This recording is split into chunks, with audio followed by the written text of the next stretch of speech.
Bismillahirrahmanirrahim.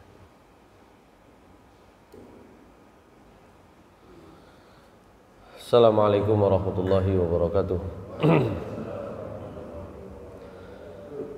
Innal hamdalillah nahmaduhu wa nasta'inuhu wa nastaghfiruh wa na'udzu billahi min shururi anfusina wa sayyiati a'malina. May yahdihillahu fala mudilla lahu wa may yudlilhu fala hadiya lahu. Asyhadu an la ilaha illallah wahdahu la syarika lahu wa asyhadu anna Muhammadan abduhu wa rasuluhu la nabiyya ba'dah. Allahumma salli wa sallim wa barik ala nabiyyina Muhammadin wa ala alihi wa sahbihi wa mawalah. Rabbi shrah li sadri wa yassir li amri wa hlul 'uqdatam min lisani yafqahu qawli. Rabbi zidni ilma warzuqni fahma birahmatika ya arhamar rahimin. Masyaallah muslimin, jamaah salat subuh di Masjid Al-Mahdi yang dimuliakan Allah Subhanahu wa taala.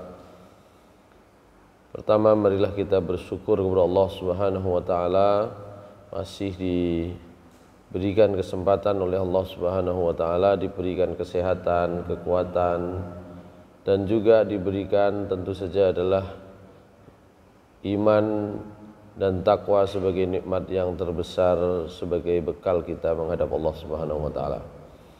Salawat serta salam mudah-mudahan tetap tercurah kepada Nabi Muhammad sallallahu alaihi wasallam, kepada keluarga beliau, sahabat-sahabat beliau, dan orang-orang yang mengikuti jalan beliau hingga hari akhir nanti. Masyaallah muslimin rahimakumullah, kita lanjutkan kajian kita di surah Al-Baqarah ayat 109, 110. 109, 110. Di 3 ayat sebelumnya kita berbicara bagaimana Allah Subhanahu wa taala biasa mendatangkan ayat-ayatnya dan kemudian menggantinya dengan ayat-ayat yang lebih baik, minimal yang sama dengan yang sebelumnya. Dan kita juga sudah bicara tentang larangan Allah Subhanahu wa taala untuk kaum muslimin mengikuti kebiasaan orang-orang ahlul kitab Bani Israel khususnya, ya, yang biasa bertanya kepada Nabi Musa alaihissalam pertanyaan-pertanyaan yang jawabannya justru menyulitkan mereka. Bahkan pertanyaan semacam itu juga sudah pernah diajukan kepada Rasulullah SAW. Allah Subhanahu wa taala melarang kita, bentuk larangannya itu dalam ayat sebelumnya itu dalam bentuk kalimat pertanyaan, itu namanya istifham ingkari, bertanya tapi sebenarnya melarang, ya. Amturi a'udzubillahi minasyaitonirrajim. Bismillahirrahmanirrahim.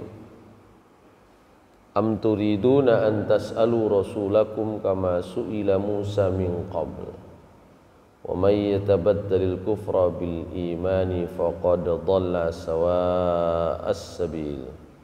Apakah kalian mau bertanya dengan sebuah pertanyaan yang juga pernah disampaikan, ditanyakan pertanyaan semacam itu kepada Nabi Musa. Kita ingat di ayat-ayat sebelumnya ketika Nabi Musa alaihissalam atas wahyu, atas dasar wahyu dari Allah Subhanahu wa taala meminta kaumnya untuk menyembelih sapi, orang-orang bertanya sapi yang seperti apa. yang warnanya apa, yang keadaannya bagaimana. Itu pertanyaan-pertanyaan yang justru jawabannya menyulitkan mereka sendiri. Nah, di zaman Nabi juga begitu, ada orang yang bertanya tentang kewajiban haji itu. Ketika bicara tentang kewajiban melaksanakan ibadah haji, salah seorang sahabat bertanya, Nabi, itu setiap tahun atau bagaimana? Kan? Nabi nggak mau jawab, ditanya lagi, setiap tahun atau seperti apa? Sampailah diulang 3 kali, Rasulullah SAW kemudian menjawab, seandainya saya jawab iya, kalian nggak mampu. Jangankan setahun, sekali aja ngantrinya nggak selesai-selesai. Sudah ngantrinya nggak selesai-selesai, kena pandemi di cancel 2 tahun gitu ya. Tahun depan kita juga tidak tahu gitu, apakah nanti diberlakukan aturan yang sudah vaksin. Nah, susah lagi ya. Kalau yang sudah vaksin, vaksinnya mereknya apa? Itu sudah lebih susah lagi. Masyaallah muslimin rahimakumullah. Nah, di ayat berikutnya, ayat ini ayat 109 dan 110, 109 khususnya Allah Subhanahu wa taala memberikan kepada kita informasi terkait dengan karakter. Kenapa karakter? Ya, karena hal tersebut menjadi ya, kalau bahasa orang Jawa watak watu watuk wahinge orang-orang Bani Israel. A'udzu billahi minasy syaithanir rajim. Bismillahirrahmanirrahim. وَدَّ كَثِيرٌ مِّنْ أَهْلِ الْكِتَابِ لَوْ يَرُدُّونَكُمْ مِنْ بَعْدِ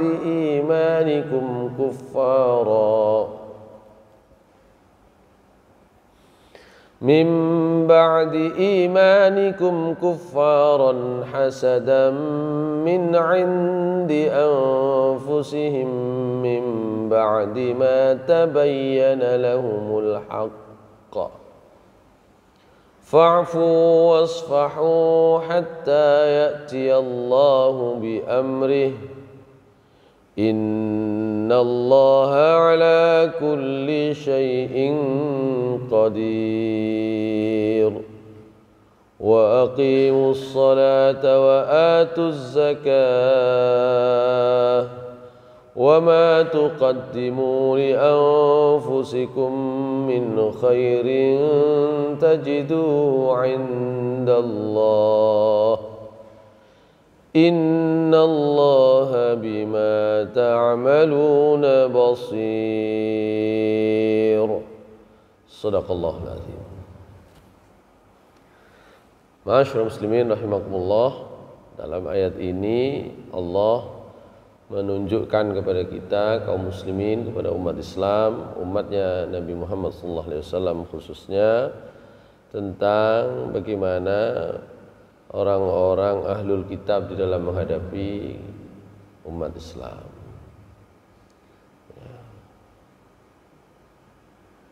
Wadda katsirum min ahlil kitab. Ya.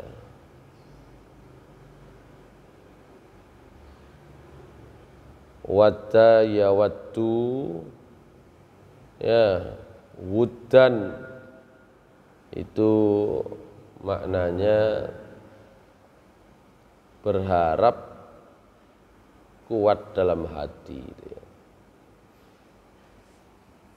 Jadi berangkat dalam hati, dari hati mereka itu muncul sebuah harapan. Jadi senantiasa menyimpan harapan. Siapa yang berharap itu katsirum min ahlil kitab, kebanyakan ahlul kitab. Kita sudah membahas sebelumnya ketika disebut ahlul kitab, ahlul kitab, ahlul kitab.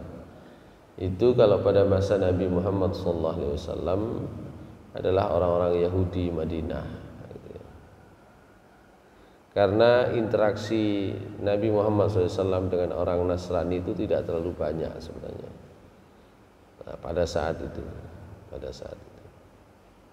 Yang paling banyak, paling sering adalah dengan orang Yahudi, karena komunitas Yahudi di Madinah itu cukup besar, cukup banyak. Sebagian besar atau banyak ahlul kitab itu, kata Allah Subhanahu wa taala, berharap lau yaruddunakum min ba'di imanikum kuffaran, mereka berharap seandainya mereka itu mengembalikan kalian. Radda yaruddu itu menolak kembali, maksudnya mengembalikan kalian mim ba'di imanikum, setelah kalian beriman, kuffaran, kembali menjadi orang-orang yang mengingkari, menjadi orang-orang yang tertutup dari Islam. Kata kufar itu jamak dari kata-kata kafir.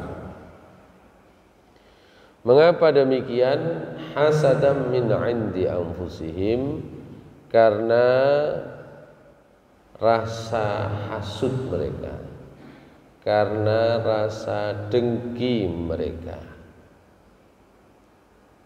Karena rasa hasud min 'indi anfusihim, dari dalam diri mereka. Min ba'di ma tabayyana lahumul haqq. Hal itu mereka lakukan justru setelah menjadi jelas. Min ba'di, dari setelah ma tabayyana, apa saja yang sudah menjadi jelas lahum, bagi mereka. Jadi justru rasa hasud yang mengakibatkan mereka menginginkan umat Islam itu kembali kafir itu setelah jelas untuk mereka al-haq, kebenaran. Al-haq itu apa? Nanti kita bahas. Fa'fu wasfahu hatta ya'tiyallahu bi amri. Terhadap sikap mereka yang demikian itu, maafkanlah oleh kalian kaum muslimin, dan ya, berlapanglah kalian itu hingga Allah nanti datang dengan perintahnya, datang dengan keputusannya. Sungguh Allah itu maha kuasa atas segala sesuatu. Masyaallah muslimin rahimahullah. Di dalam tafsir Ibnu Katsir, beliau menyebut di sini, yuhadziru ta'ala ibadahul mu'minin an suluki tara'iqil kufar min ahlil kitab. Di sini Allah Subhanahu wa taala memberi peringatan kepada kaum mukminin tentang cara-cara. Tara'iq itu cara-cara, jamak dari thariqah, jalan. Cara-cara orang-orang kafir dari ahlul kitab, jalan-jalan yang ditempuh dari ahlul kitab, wa yu'limuhum bi'adawatihim lahum fil batini wal zahir. Dan Allah memberitahukan kepada kaum mukminin permusuhannya orang-orang ahlul kitab kepada mereka, baik yang kelihatan maupun yang disembunyikan. saya balik ya, di sini didulukan fil batin wal zahir, baik yang kelihatan maupun yang disembunyikan. Ini nanti juga barangkali terkait dengan misalnya surah Al-Baqarah ayat 120 nanti ya. Walan tarda 'ankal yahudu walan nasara hatta tattabi'a millatahum. Ya. Itu nanti kita akan bandingkan dengan muatan atau isi kandungan dari ayat tersebut. Orang-orang Yahudi, orang-orang Nasrani tidak akan rela hingga kalian mau ikut kembali milah mereka. Di situ Allah menggunakan kata milah. Di dalam Al-Quran itu yang biasanya diterjemahkan dengan agama itu ada dua pilihan kata. Yang pertama dinun,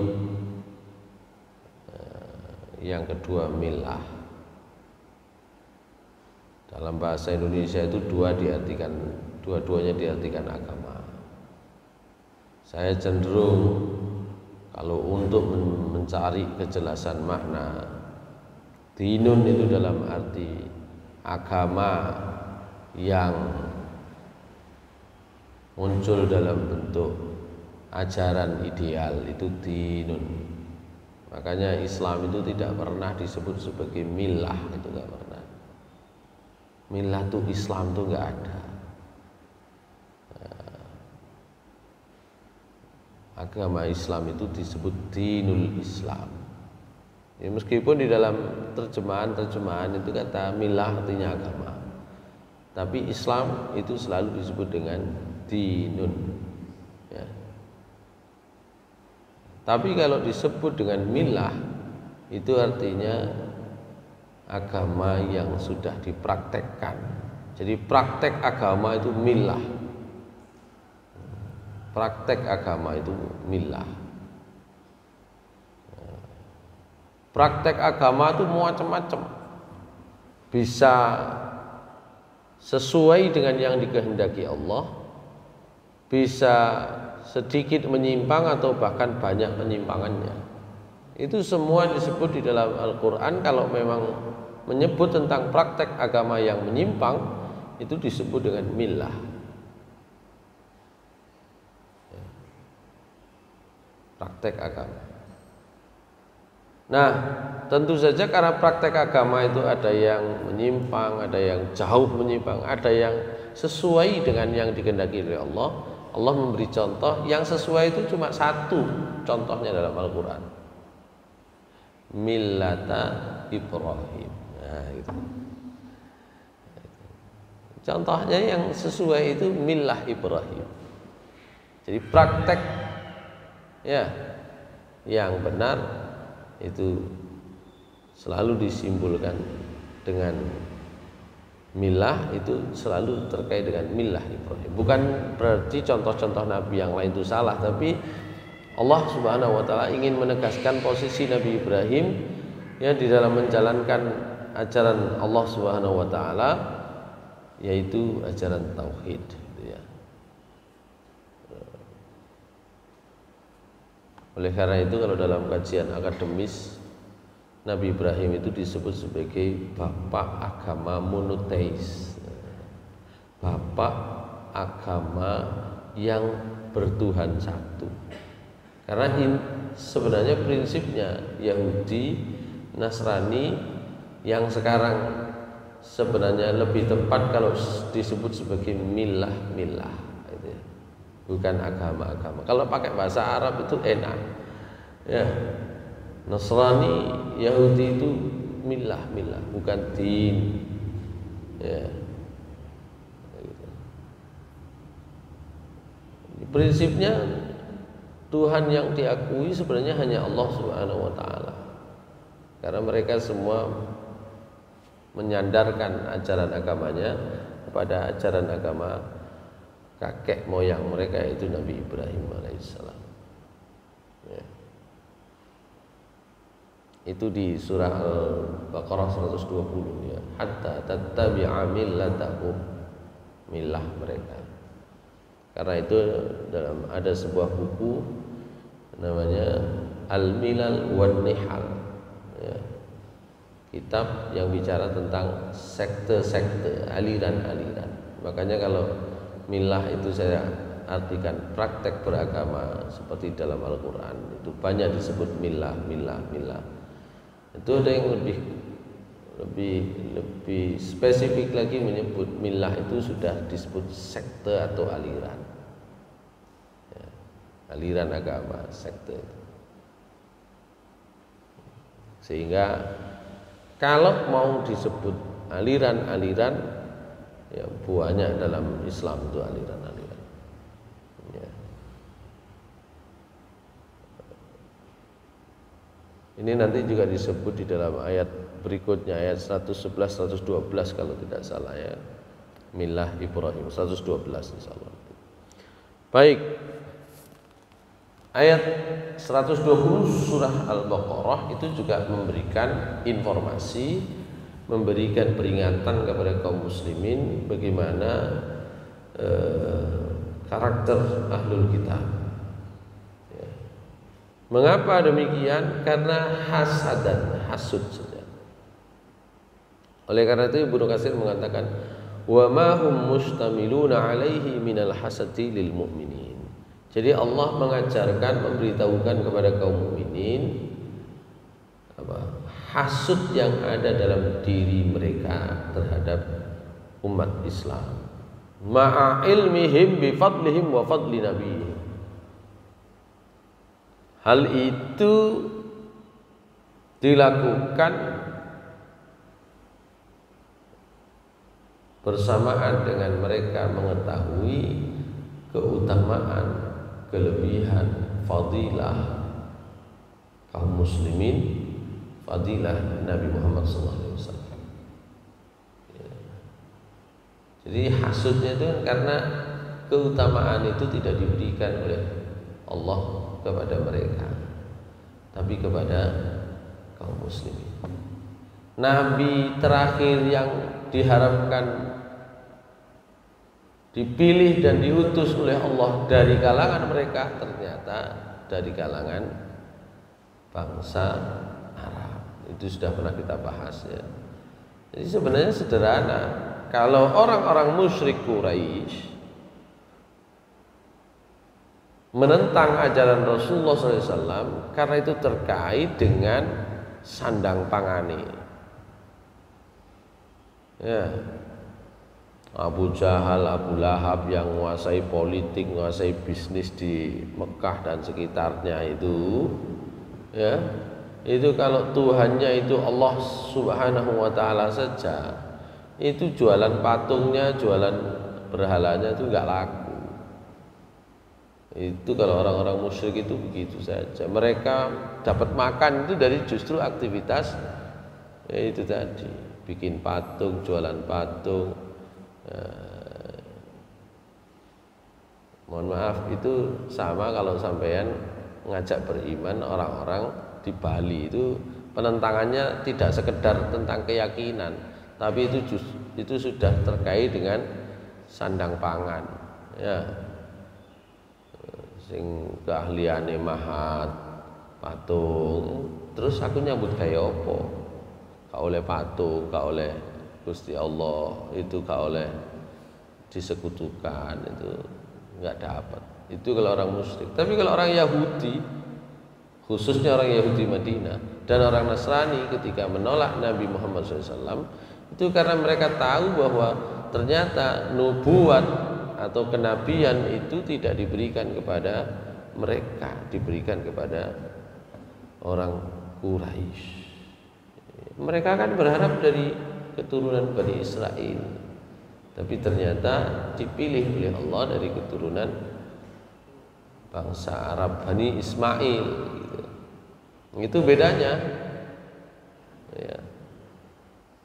Sehingga kalau kita pelajari bagaimana sikap orang-orang musyrik di dalam menghadapi dakwah Nabi Muhammad SAW, mereka selalu mencari kelemahan wahyu yang diturunkan oleh Allah kepada Nabi Muhammad SAW. Nanti mungkin di pembahasan surat Al-Anfal ya, sampai-sampai orang Quraisy itu mengirim utusan untuk tanya kepada orang-orang Yahudi, coba cari tahu apa sih pertanyaan yang bisa disampaikan kepada Muhammad SAW, yang Muhammad itu nggak bisa jawab nanti ya, gitu ya. Karena mereka yakin bahwa dia nabi palsu, itu yakin ya. Sudah pernah saya sampaikan tuh pertanyaan-pertanyaan disampaikan oleh orang-orang Quraisy atas petunjuk, atas isyarat ya, dari orang-orang Yahudi itu. Tapi kalau orang Yahudi di Madinah, orang Nasrani, ketika diajak masuk Islam, ya Raja Habasyah, ya Raja Habasyah kan dalam sebagian riwayat disebut Raja Habasyah itu masuk Islam, tapi yang menolak kan pemuka agamanya itu ya. Mereka bagaimana menolak ajaran yang diajarkan oleh Nabi Muhammad SAW?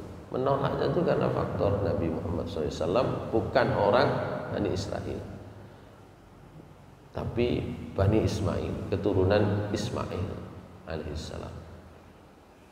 Sehingga kebenaran yang mereka ketahui justru mereka sembunyikan. Karena apa? Hasud, iri. Sebenarnya penyakit iri, hasud itu penyakit yang menular. Kita kan sering khawatir ya, penularan penyakit-penyakit zahir ya, COVID menular, setelah ini ada varian Delta kan yang paling kemarin ini ya, nanti nggak tahu varian apa lagi gitu ya. Kita kan khawatir banget ya, penyakit-penyakit yang menular, atau kalau nggak menular menurun gitu ya, diturunkan. Kalau nggak menular ya menurun, diturunkan. Sebenarnya penyakit-penyakit batin itu juga menular dan menurun, diturunkan, sama penyakit batin itu. Aku diabetes biasa, bapak tuh diabetes gitu ya. Mudah emosi, tidak mampu menahan amarah itu juga menurun. Wong sampean kulino marah ya anake marah, gitu ya. Itu menurun. Termasuk iri, hasud itu juga menular dan menurun.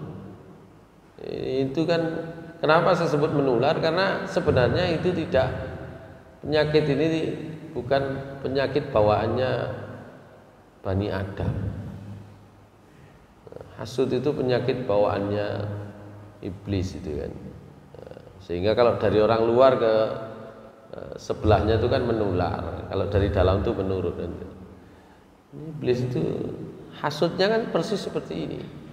Jadi mereka hasud itu justru setelah tahu yang diutus oleh Allah Subhanahu wa taala adalah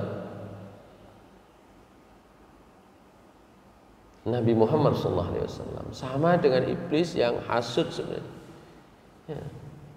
Dulu ketika kita bahas surat Al-Baqarah awal-awal, iblis itu kan awalnya kan naik pangkat, ya, berada di barisan paling depan dari kalangan malaikat. Itu kan iblis itu kan begitu.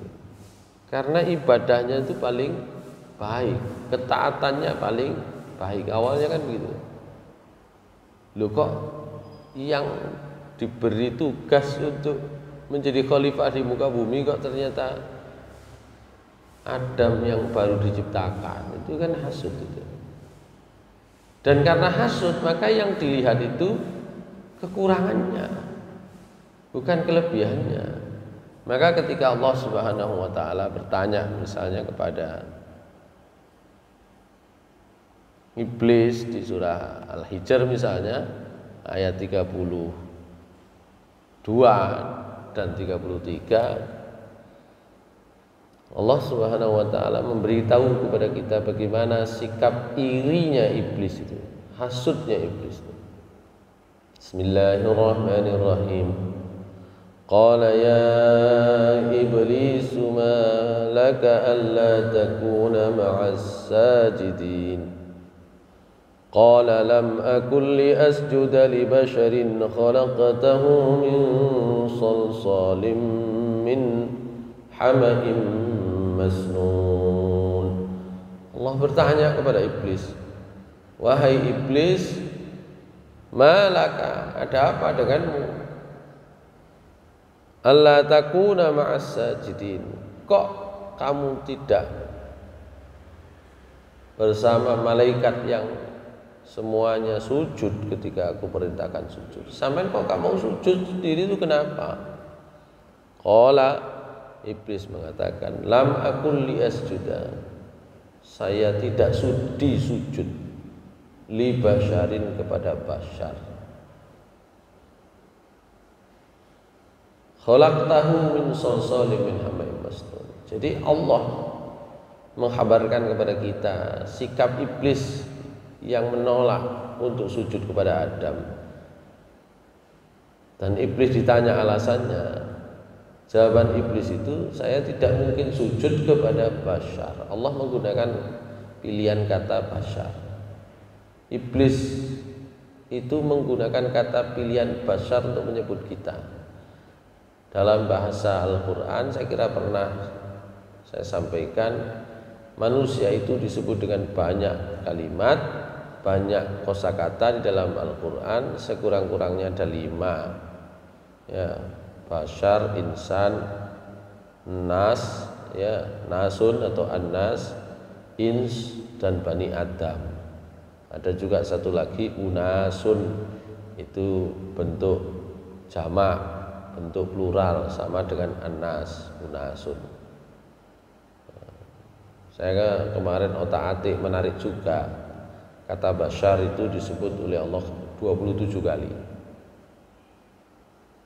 Kata insan itu disebut oleh Allah 63 kali. Insan. Kata annas itu saya temukan ya,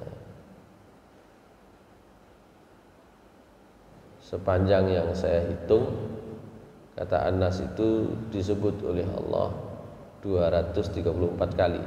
Anas dan Unas, karena Anas dan Unas itu bentuk jamak dari ins ya, bentuk plural, itu 234 kali. Kata ins itu disebut 36 kali. Kata Bani Adam disebut 9 kali. Lho kabeh iku 9. Iku jeneng ilmu otak-atik matur. Ya, 2 3 4 itu 9. Ya, 36 kali itu juga 9. 27 kali itu 9. Bani Adam itu 9. Tapi saya masih ini ya, masih penasaran. Tak cari lagi, jangan-jangan masih kelewat saya ngitungnya. Sementara saya temukan itu kok semuanya manusia itu disebut dengan berbagai kosakatanya itu 9 kali. Disebut dengan Anas ya. Itu Anas dan Unasun itu 234, itu ya songo itu kan. Tapi ini ilmu otak-atik matuk masih ya. Jangan ini ya. Kok koyo nang gone WA itu ya, banyak ilmu gitu. Tapi kadang-kadang Allah Subhanahu wa taala itu ketika mendesain sesuatu itu, menurut kita itu kalau dalam pengetahuan singkat seperti kebetulan, tapi sesungguhnya itu sebuah skenario gitu ya. Masyaallah muslimin rahimakumullah. Iblis ketika menolak manusia untuk menolak sujud kepada manusia, iblis itu menyebut kita dengan sebutan paling rendah. Di dalam Al-Quran, kata Anas, kata insan, kata ins, kata basyar, kata Bani Adam, sungguhnya yang menunjukkan kualitas paling rendah itu ketika disebut dengan basyar. Basyar itu dalam bahasa Arab punya padanan kata lainnya itu basyarah. Basyarah itu kulit yang paling luar nih. Kulit ari itu basyarah. Oleh karena itu Ketika disebut dalam kosakata lain, bahasa Arab itu menariknya begitu, saling terkait ya. Ya, basyarah itu kulit paling luar yang dipakai untuk merasa itu ya. Itu basyarah. Ketika Allah ketika bahasa Arab menyebut kabar gembira itu disebut dengan busyra gitu ya. Maka Allah mengatakan wa basyiril ladzina amanu wa 'amilus solihati anna lahum jannatin tajri min tahtihal anhar. Kabar gembira. Gitu ya. Nah, kabar gembira itu ya, kalau disebut kabar gembira itu apa? Kabar gembira itu kabar yang langsung bisa dirasakan. Ya. Kabar yang langsung bisa dirasakan itu kabar gembira. Ya. Kalau enggak langsung bisa dirasakan itu cerita jadinya. Nah, iblis ketika menyebut manusia yang tidak layak untuk dihormati oleh iblis itu dengan kata bashar, bukan insan. Karena dalam Al-Quran kata insan itu menunjukkan manusia dalam makna yang paling komplit, paling sempurna. Jadi makhluk yang paling sempurna Allah sebut manusia itu dengan insan. Tapi kalau makhluk yang penuh dengan kelemahan Allah Subhanahu wa taala menyebut bashar. Bashar. Beda. Jadi ketika manusia itu makhluk yang penuh dengan kelemahan itu disebut bashar. Nabi Muhammad SAW untuk menunjukkan bahwa dia itu bukan malaikat, bukan makhluk yang layak dipertuhankan, itu mengatakan Qul innama ana basyarum mislukum. Qul innama ana basyarum mislukum yuha ilayya. Katakan Muhammad, harus kamu katakan bahwa kamu itu basyar, manusia biasa. Ya. Cuma bedanya diberi wahyu. Supaya apa sikap manusia? Jangan sampai kelewatan. Karena kan angan-angannya orang kafir itu kan ya mestinya yang datang kepada kita itu malaikat gitu loh. Justru kalau yang datang malaikat ada alasan, yang diutus untuk menyampaikan risalah malaikat ada alasan bagi manusia untuk tidak ikut, itu kan malaikat. Awak dewi sopo menungso. Justru karena itu Nabi Muhammad SAW diperintahkan untuk mengatakan sampean menungso supaya orang lain itu bisa mengikuti. Nah, Allah kalau menyebut manusia dengan makhluk yang penuh dengan kelemahan itu bashar. Maka iblis ketika menyebut tidak mau sujud kepada Adam karena yang dilihat adalah basyariyahnya bukan insaniyahnya. Nah, itu saya sering katakan. Bedakan. Basyariyahnya itu hal-hal yang terkait dengan kebutuhan duniawi, kebutuhan ragawi, kebutuhan zahir. Masyaallah muslimin rahimahullah. Mengapa yang disebut itu basyariyahnya? Karena hasud itu tadi. Iblis itu menyebut manusia tidak dengan sisi insaniahnya karena hasud. Sampai misalnya ketemu sama misalnya orang yang keren, yang hebat sama presiden lah, mau ketemu presiden, cuma sampean belum kenal kalau itu presiden, kira-kira gimana sikap sampean? Belum tahu kalau dia seorang presiden misalnya. Sampean ketemu presiden cuma belum tahu kalau memang dia presiden, kira-kira gimana sikap kita? Ketemu nang itulah depan, ya paling diliwati biasa ya kan, biasa sopo gitu. Kenapa? Karena yang dilihat adalah basyariyahnya,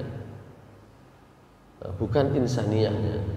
Nah, insaniyah itu dalam Al-Quran, dalam surah ini sebenarnya di ayat sebelumnya 28, 29 itu insaniyah itu ada dua yang menunjukkan kita itu lebih dari sekedar basyar, lebih dari sekedar apa nih, tulang belulang dan daging ini, seonggok daging dan tulang belulang. Ini kan kita itu kalau dari sisi basyariah kan paling ya belum kalau daging tok iki to. Bukan apa-apa sebenarnya. Jadi wong Indonesia kalau dari sisi wajah yang ini ganteng yoga, mbah ngir apa mbah itu mancung ya, akeh sing luwih mancung, kulit putih, wah sing kono sing luwih putih akeh. Apa istimewanya? Enggak istimewa kayak. Kalau kita bandingkan basariahnya. Tapi yang menunjukkan orang itu sisi kesempurnaannya adalah ilmu dan ruhaninya. Ya. Maka di dalam ayat 29, fa idza sawaituhu wa nafakhtu fihi min ruhi faqa'u lahu sajidin. Yang membuat malaikat sujud itu adalah ketika mengetahui sisi kesempurnaan Adam alaihissalam. Sisi kesempurnaan Nabi Adam apa yang diketahui oleh malaikat? Pengetahuannya yang luas yang diajarkan oleh Allah Subhanahu wa taala. Wa 'allama Adam al-asma'a kullaha tsumma 'aradahum 'ala al-malaikati faqala anbi'uni bi asma'i haula'i in kuntum shadiqin. Qalu subhanaka la 'ilma lana illa ma 'allamtana innaka antal alimul hakim. Jadi kalau malaikat ketika melihat Adam diperintah oleh Allah sujud kepada Adam, yang dilihat dari Nabi Adam itu adalah keluasan ilmunya. Karena Nabi Adam itu ternyata diberi ilmu pengetahuan jauh lebih luas dari malaikat. Pertama malaikat langsung hormat. Nah, begitu. Nah, yang kedua itu ruhaniyahnya. Wa nafakhtu fihi min ruhi. Saya tiupkan dalam diri manusia itu ruhku. Sebagian dari ruhku. Sifat-sifat ketuhanan. Meskipun tidak semua diberikan oleh Allah, tapi cipratannya itu diberikan kepada kita. Oh, manusia itu juga bisa menjadi orang yang penuh kasih sayang, penuh empati, ya, punya perasaan iba, kasihan. Itu kan sisi manusia, itu kan kelebihannya di situ. Ya. Sisi manusia itu kelebihannya di situ. Baik, hadirin sekalian dimuliakan Allah Subhanahu wa taala. Kenapa iblis itu hasud? Justru setelah tahu kalau yang dikirim oleh Allah untuk menjadi khalifah itu manusia, makhluk yang baru. Sama ini sebenarnya penyakit ini munculnya itu ya kenapa saya sebut menular? Itu modelnya kayak gitu. Bagi Bani Israel kan sejarahnya yang mendapatkan mendapatkan risalah kenabian kan keturunan Bani Israel, keturunan Israel, Bani Israel. Lu kok tiba-tiba yang diharapkan itu tidak tercapai, yang terjadi justru Bani Ismail. Nabi Muhammad SAW itu keturunan Ismail. Itu kok yang diutus oleh Allah Subhanahu wa taala menjadi khalifah. Karena itulah kemudian hasud itu menjadi sikap yang tampak dari orang-orang Bani Israel. Di ayat yang lain, coba dilihat misalnya di ayat surah Al-Baqarah ayat 200 pinten nggih?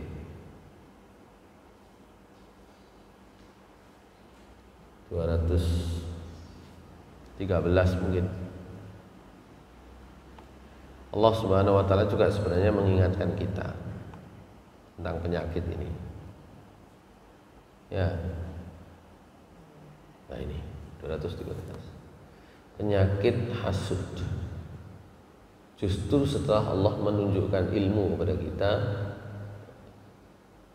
kita tidak mau mengakui kelebihan orang lain, tidak mau hormat kepada apa yang dimiliki orang lain, itu menjadi hasud. Allah Subhanahu wa taala berbicara secara umum dalam ayat ini. Bismillahirrahmanirrahim. Kana an-nasu ummatan wahidah فبعث الله النبيين مبشرين ومنذرين وأنزل معهم الكتاب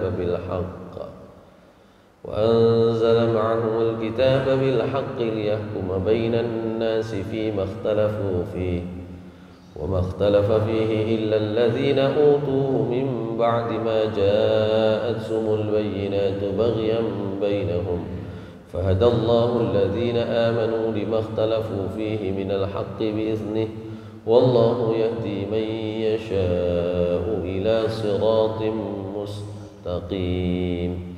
Orang itu sesungguhnya diciptakan satu kesatuan, satu umat. Manusia itu sesungguhnya kata Allah satu umat. Tapi ketika sudah diutus para nabi, mereka justru berpecah belah, saling bermusuhan. Ya, justru setelah datang kepada mereka al-haq, kebenaran. Setelah datang kepada mereka risalah dari Allah Subhanahu wa taala. Setelah datang dari mereka wahyu yang diturunkan oleh Allah Subhanahu wa taala. Justru setelah datang pengetahuan dari Allah Subhanahu wa taala, itu orang itu kemudian justru saling berselisih, berpecah belah. Apa alasannya? Wa makhtalafa alladzina utuhu min ba'di ma ja'atuhumul bayyinatu baghyam bainahum. Orang itu tidaklah berselisih di antara mereka setelah datang bukti-bukti, datang aturan dari Allah, datang risalah Allah, datang wahyu dari Allah Subhanahu wa taala, kecuali karena saling hasud. Tadi itu di sini menggunakan kata baghyan bainahum. Hasud aja. Makanya berbeda itu biasa. Di dalam satu masjid itu ono beda itu biasa. Yang menjadi tidak biasa itu kalau kemudian sudah muncul kepentingan saya, itu hasud, itu karena ego, kepentingan saya. Kok ikut terus, aku kok gak, itu sudah bedanya jadi masalah, masalah tuh. Ya. Antar kelompok ada NU, ada Muhammadiyah itu biasa. Yang nggak biasa itu ketika perbedaan itu kemudian ada bumbunya, ada toppingnya itu hasud gitu ya, toppingnya. Jadi ada hasudnya itu yang masalah. Wah sudahlah, saya kalau mau kasih contoh yang vulgar banyak yang kayak gitu itu. Apa namanya, hasud ya antar satu kelompok, satu organisasi gitu. Gitu. Antara kita gitu ya. Kalau sudah ada hasud, sudah. Baik, hadirin sekalian yang dimuliakan Allah Subhanahu wa taala, itu yang disebut oleh Allah Subhanahu wa taala dalam ayat 109. Itu hasadam min 'indi anfusihim min ba'di ma tabayyana lahumul haq. Setelah justru datanglah al-haq kepada mereka itu. Ya. Di sini disebut sebenarnya ada beberapa orang. Siapa sih yang disebut dengan katsirun min ahlil kitab itu siapa contohnya gitu ya. Di sini yang disebut nama itu Ka'ab bin Ashraf ya. Ka'ab bin Ashraf itu kata dalam sebuah riwayat, Ka'ab bin Ashraf itu orang Yahudi. Anna Ka'ab bin al-Ashrafil Yahudiyya kana syairan. Ka'ab bin Ashraf itu seorang syair, seorang penggubah puisi, seorang sastrawan, biasa membacakan puisi. Wa kana yahjun nabiyya sallallahu alaihi wasallam, dan dia menghajak. Dalam bahasa syair sastra Arab itu, puisi Arab itu punya beberapa model, punya beberapa topik. Puisi itu ada topiknya, ada topik haja atau hija. Haja atau hija itu puisi yang isinya menghina, menyudutkan orang lain, itu hija. Nah, itu. Jadi puisi itu dalam puisi Arab ada topik-topiknya. Nah, ada yang haja, ada yang madah, justru sebaliknya, isinya memuji-muji, ya, gitu. Yang isinya merayu ya, nanti macam-macam ya. Ya saya kira kita tidak terbiasa dengan puisi. Mungkin kalau kita di tanah Melayu ya, di Riau, di Jambi ya, orang Melayu itu kalau ngomong itu sambil berpantun gitu. Kalau ceramah, saya pernah dengerin khutbah di mana itu, di daerah Jambi itu, kalimatnya dipilih kayak orang berpantun. Kalau kita iso ngomongnya lumayan. Iya, saya kalau ketemu mahasiswa, ayo silakan presentasi. Kak Muni gitu ya. Nah, kalau di sana itu mau ngomong itu dipilih, kalimatnya itu dipilih berpantun bersaja gitu ya. Nah itu kayak orang Arab tuh, kalau ngomong itu mesti berpantun bersaja. Tapi ada topiknya tadi itu. Nah orang Yahudi itu berpantun berhaja, menghina Nabi, menyudutkan Nabi. Maka turunlah ayat ini, kata riwayat tadi itu ya. Wadda katsirun min ahlil kitab law yaruddunakum, sampai seterusnya. Oleh karena itu kata Allah, fa'fu wasfahu. Ya, maka maafkan, berlapang dadalah itu. Ini kalau menyebut nama. Jadi beberapa riwayat menyebut nama, gara-garanya siapa? Ini namanya sababun nuzul. Sabab turunnya ayat ini, oh ada namanya Ka'ab bin Ashraf, orang Yahudi, itu membuat pantun, membuat syair yang menyudutkan Nabi Muhammad SAW, yang menghina, merendahkan Nabi Muhammad SAW. Itu dilakukan karena itu tadi, kuffaran hasadan min 'indi anfusihim min ba'di ma tabayyana lahumul haqq, min ba'di ma adha'a lahumul haqqu lam yajalu minhu syai'an. Setelah datang kepada mereka kebenaran yang sebenarnya mereka tidak jahil, artinya yang sebenarnya mereka tahu itu. Mereka tahu, cuma masalahnya adalah hasudnya saja. Mereka ngerti kalau itu memang sebenarnya Nabi, cuma karena hasud nggak mau itu. Karena itu nanti di belakang kita akan ketemu dengan ayat bahwa orang-orang Yahudi dan Nasrani itu mereka adalah orang-orang yang alladzina atainahumul kitaba ya'rifunahu kama ya'rifuna abna'ahum. Jadi mereka adalah orang-orang yang mengenal Al-Quran itu seperti mengenal anak-anak mereka sendiri ya. Jadi begitu. Mereka itu sebenarnya tahu, Nabi Muhammad itu tahu, itu sudah ya. Baik, fa'fu wasfahu hatta ya'ti Allahu bi amrih ya, maka maafkan dan berlapanglah ya, hingga nanti Allah Subhanahu wa taala yang memberikan ketentuan dan perintahnya sendiri. Itu seperti ayat ini seperti surat Ali Imran 186. وَلَا تَسْمَعُنَّ مِنَ الَّذِينَ أُوتُوا الْكِتَابَ مِنْ قَبْلِكُمْ وَمِنَ الَّذِينَ أَشْرَكُوا أَذًى كَثِيرًا وَإِنْ تَصْبِرُوا وَتَتَّقُوا فَإِنَّ ذَلِكَ مِنْ عَزْمِ الْأُمُورِ.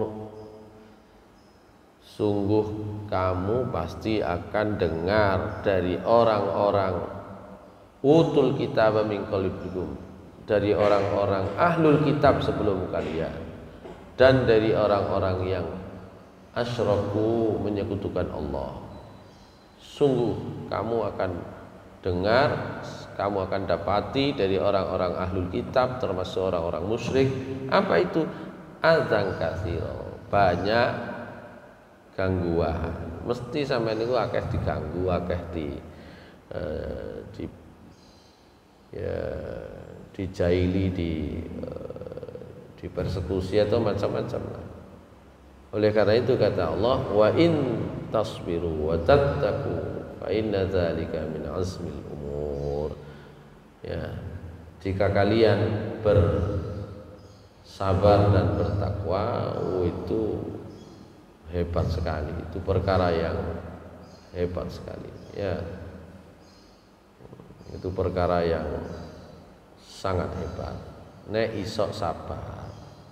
Tapi nanti kita diberikan oleh Allah panduan di dalam berhadapan dengan orang-orang non muslim itu. Ya, kalau mereka mengganggu itu, kalau bisa sabar, sabar. Kalau bisa tahan, tahan. Tapi kalau tidak, maka Ada beberapa alternatif nanti.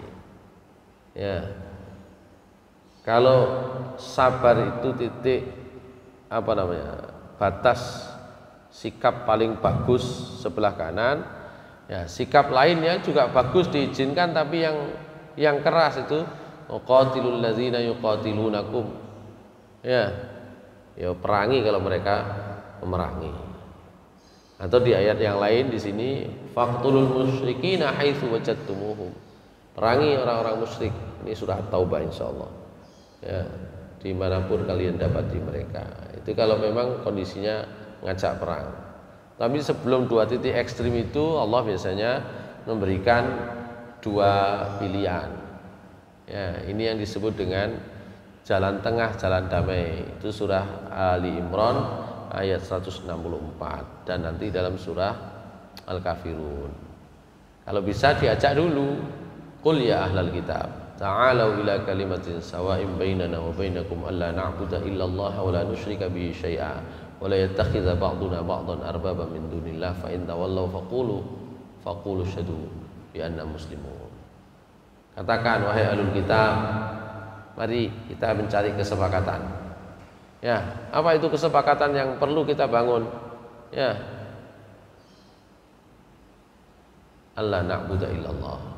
Ya, jangan sembahlah Tuhan kecuali satu, Allah. Kalau di Indonesia itu sudah jadi ketuhanan yang Maha Esa itu kan diakui oleh semua agama di Indonesia. Sudah jadi kesepakatan itu. Ketuhanan yang Maha Esa. Masih orang Nasrani bilang Tuhannya ada 3 ya. Tapi pengakuan mereka ya, dalam kaitannya dengan berbangsa bernegara, ketuhanan yang Maha Esa. Itu hasil terjemah dari ayat 164 surah Al-Imran. Qul ya ahlal kitab ta'alu ila kalimatin sawa'in bainana wa bainakum alla na'budu illallah wa la nusyrika bihi syai'a. Kita tidak menyekutukan Allah dengan sesuatu pun. Wala yattakhidha ba'duna ba'dan arbaba min dunillah. Janganlah sebagian kita itu menjadikan Tuhan sebagian yang lain. Jangan saling mempertuhankan podo-podo menungsoni. Nah, baru kalau fa'in tawallau, kalau mereka enggak mau, faqulu syahadu bi anna muslimun. Kalau mereka enggak mau, ya sudah, katakan kami muslim. Kami itu begini. Nah, itu sudah jadi dokumennya berupa Pancasila. Masalah Pancasila itu nanti sila pertama dan sila-sila yang lainnya itu dilaksanakan atau tidak, itulah problem kita. Itu kan yang penting sebagai sebuah piagam yang disepakati bersama itu sudah tercapai.